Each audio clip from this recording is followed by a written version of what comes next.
Hello everyone, আমি ঋষিকা। আমার ঋষিকা রান্না চ্যানেলে সবাইকে স্বাগত জানিয়ে আবারও একটা নতুন রেসিপি নিয়ে আপনাদের সামনে হাজির হয়ে গেছি। বন্ধুরা, আজ যে রেসিপিটা আপনাদের সাথে শেয়ার করেছি সেটা বাচ্চাদের টিফিনে বা জলখাবারে বা কোনো অতিথি হঠাৎ করে আপনার বাড়িতে চলে এলে আপনারা চটজলদি এই রেসিপিটা বানিয়ে নিতে পারেন। এই রেসিপিটা বানাতে খুব একটা উপকরণের প্রয়োজন লাগে না, খুব অল্প উপকরণে আমি আজ আপনাদের সামনে এই রেসিপিটা নিয়ে এসেছি। তো বন্ধুরা, আর দেরি না করে তাহলে আমি কিভাবে এই রেসিপিটা বানিয়েছি সেটা আপনাদের সাথে শেয়ার করে নিই। আর বন্ধুরা, ভালো লাগলে অবশ্যই লাইক, শেয়ার আর সাবস্ক্রাইব করে আমার পাশে থাকবেন। আর বন্ধুরা, আমি এই রেসিপিটা আপনাদের রিকোয়েস্ট করব একবার বাড়িতে বানিয়ে দেখুন, ভীষণ খেতে ভালো হয়। এতটা মজাদার রেসিপি হয়, বাচ্চারা খেতে ভীষণ পছন্দ করবে। তো বন্ধুরা, আর দেরি না করে এবার মূল রেসিপিতে চলে আসি। পরোটাটা করার জন্য আমি এখানে দুটো টমেটো নিয়েছি। টমেটোটা সিদ্ধ করে নেব ভালো করে। জল দিয়ে নিলাম 1 কাপ মতো, আর সামান্য পরিমাণে একটু নুন দিয়ে দিলাম, দিয়ে ভালোভাবে সিদ্ধ করে নেব টমেটোগুলো ভালো সিদ্ধ হয়ে গেছে। এবার টমেটোগুলো আমি নামিয়ে নেব।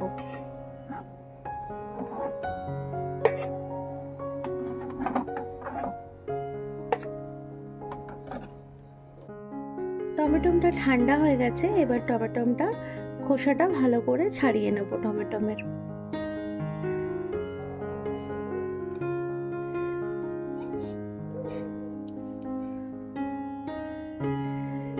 টমেটোর খোসাটা ছাড়িয়ে নিয়েছি। এবার আমি একটা চামচের সাহায্যে টমেটোটা ভালো করে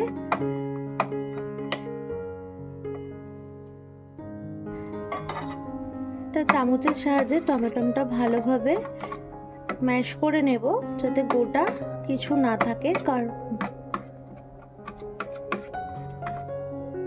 গোটা থাকলে সেটা ভালোভাবে বের করে নেব। টমেটোটা ভালোভাবে স্ম্যাশ করে নিয়েছি, একটুও দানা নেই। এর মধ্যে আমি 1 বাটি মতো ময়দা দিয়ে দেব, আর দিয়ে দেব স্বাদ মতো নুন এখানে, আর দিয়ে দেব 2 চামচ মতো সাদা তেল। ময়ামের জন্য দিয়ে দেব সাদা তেল। এবার ময়দাটাকে ভালোভাবে মেখে নেব। কোনো জল ব্যবহার করব না, টমেটোর যে জুসটা আছে সেটা দিয়ে ময়দাটা ভালোভাবে মেখে নেব। বন্ধুরা, ময়দাটা আমার পুরোটা মাখা হয়ে গেছে। আপনারা যেরকম টমেটো নেবেন সেরকম মাপেরই ময়দা নেবেন। 3টে যদি টমেটো নেন সেই হিসাবে আপনারা ময়দা নেবেন, বা 2টো নিলে সেই হিসাবে আপনারা ময়দা নেবেন। আমি ভালোভাবে মেখে নিয়েছি। দেখুন কতটা সফট হয়েছে ময়দাটা মাখাটা, ময়দার কালারটা কতটা সুন্দর চেঞ্জ হয়ে গেছে। তো এবার আমি এটা 10 মিনিট মতো রেস্টে রেখে দেবো। আমি 10 মিনিট রেস্টে রাখার পর এরকমভাবে ছোট ছোট করে লেচি কেটে নিয়েছি।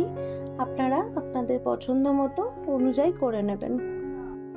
আমি এদিকে একটা থালা নিয়ে নিয়েছি, এর মধ্যে আমি 3টে ডিম ফাটিয়ে নেব।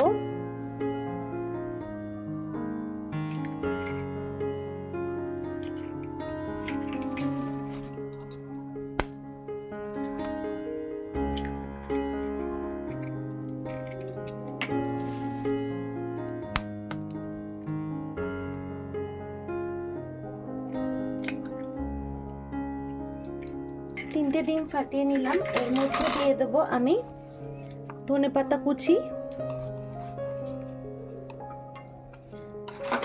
আর দিয়ে দেব একটা বড় দেখে পেঁয়াজ কুচি। দিয়ে সবগুলো ভালোভাবে ফাটিয়ে নেব।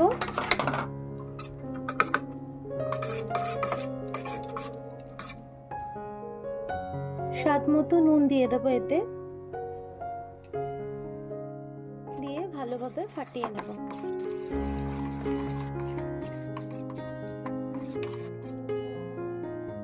ডিমটা ভালোভাবে ফাটিয়ে নিয়েছি, এবার এটা সাইড করে দেব। আমি একটা লেচি নিয়ে নিয়েছি, এবার এটা ভালোভাবে বেলে নেব।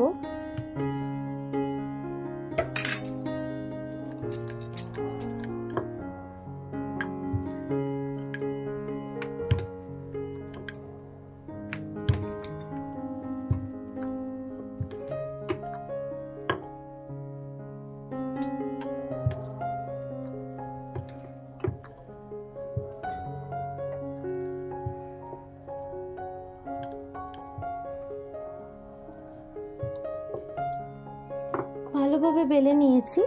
দেখুন ময়দার লেয়ারটা ঠিক এরকম হবে, খুব মোটা না খুব পাতলা না, এরকম একটা লেয়ার আমি এনেছি।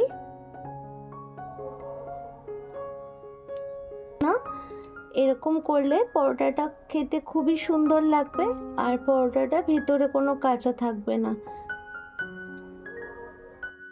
আমি একটা প্যান বসিয়ে দিয়েছি, প্যানে আমি সাদা তেল নিয়ে নেব। যে ময়দাটা আমি বেলেছি পরোটাটা, আমি একটা প্যান বসিয়ে দিয়েছি, প্যানে সাদা তেল দিয়ে দেব। আর যে পরোটাটা আমি বেলে নিয়েছিলাম এটা আবার ডিমের মিশ্রণের মধ্যে চোবাবো।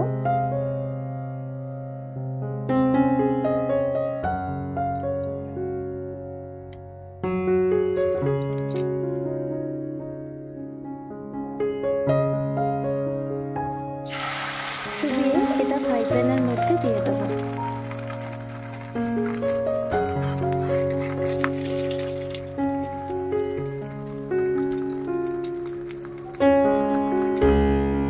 ডিমের মিশ্রণটা একটু উপর থেকে দিয়ে দেবো।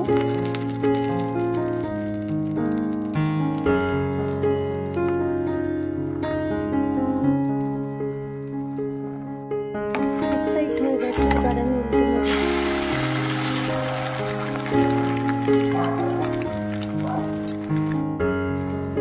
এই পরোটাটা খেতে এত সুন্দর হয়, আপনারা বাড়িতে না বানালে বুঝতে পারবেন না। তাই আমার রিকোয়েস্ট, আপনারা এভাবে একবার পরোটাটা বানিয়ে দেখুন, আশা করছি আপনাদের ভীষণ ভালো লাগবে।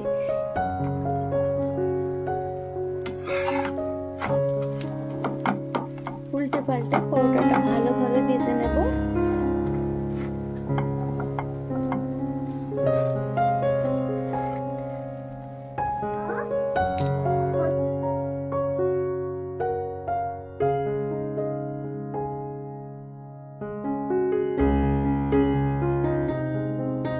বন্ধুরা, তৈরি হয়ে গেল আমাদের টক ঝাল মিষ্টি টমেটো পরোটা।